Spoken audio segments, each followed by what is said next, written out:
Hindi lang sa serye kayo kikiligin.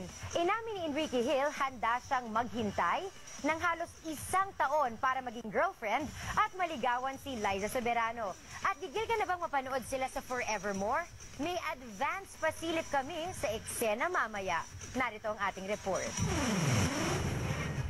Walang tigil sa paggiling ng kamera ng seryeng Forevermore na kinunan pa sa Antipolo, Rizal.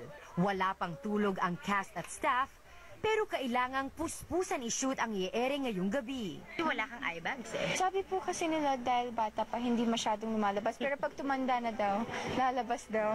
So, usually, before we used to tape 24 hours, minsan two straight days. 48. Some 48 hours straight, walang tulog, shower Ligo break lang. Ligo break lang. Ang eksena, leadership seminar and workshop ng mga bidang sina Agnes at Sander. Iikot ang kwento kung kakayanin nila na maging teammates. So, ngayon malalaman nila if Agnes can really work together with Sander, if naiilang pa ba siya, kung may tension pa ba sa kanilang dalawa, and there's a lot of parang sweet moments. Pero hindi pa matanggap ni Agnes na sweet. Busted ba? Sa set, ramdam ang kilig ng kaibigan ng dalawa na tila hindi lang pang serye, kundi totohanan. 18 na siya. Hindi naman nagpatumpik-tumpik at umami na si Enrique. Saya na I like her.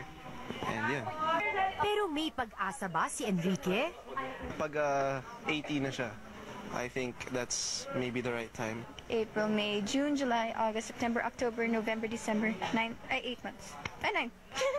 Kakayanin daw ni Enrique maghintay kung kailan ready si Liza. Level up din ang kilig mamaya sa Forevermore at abangan kung magkakailangan pa ba si Sander at Agnes sa kanilang team building. Ewan ko dyan. Yung damit niya nakakahilo eh.